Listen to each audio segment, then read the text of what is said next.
Presidente, quero seguir na linha ainda daquilo que já falei anteriormente e agradecer a vinda aqui ao plenário do secretário, então ainda secretário de Habitação, Jack, que veio para esclarecer novamente, né? E eu faço questão de frisar, falei na ausência do capitão Ramon, que não estava aqui quando disse, mas faço questão de repetir aqui na sua presença, de que o município isentou o IPTU do ano de 2025 para todos os moradores da região de Galópolis, atingidos ou não, porque todos, apesar de não terem atingido a estrutura da sua casa, tiveram a sua vida atingida porque Galópolis foi atingida. Eu mesmo desci lá com voluntários e vários vereadores aqui fizeram isso, vereador Iago, acho que foi também, e tantos outros.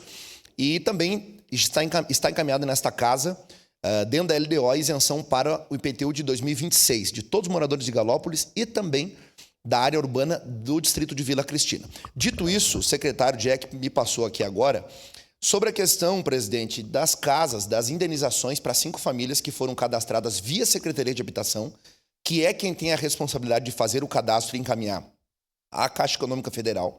E destas 5, 3 foram contempladas. As outras 2 não foram por quê? Porque o prefeito não quis, porque alguém lá no governo federal está de cara com essas pessoas? Não, porque essas pessoas estão numa faixa de valor mensal acima do valor permitido. Então não puderam receber a indenização que as outras 3 famílias receberam. Mesmo assim, foram contempladas na faixa 3 do governo federal, que concede a elas R$40 mil. E antes disso, só deixar claro que isso é política de governo federal, né? Isso não é porque está lá o Lula ou porque seria o Bolsonaro. Isso é política de governo. Então, também não é nenhuma benesse que o que está sendo feito está dentro de um programa de governo.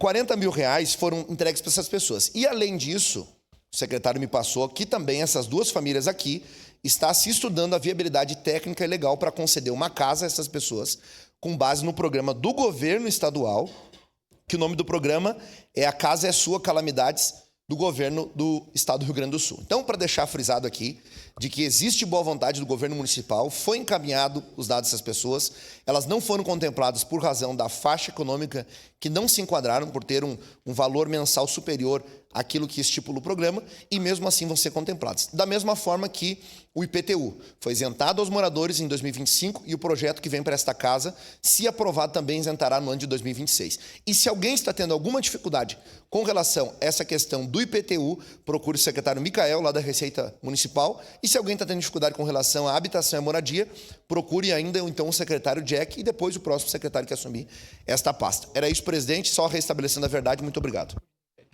Obrigado, vereador Caleb. Vereador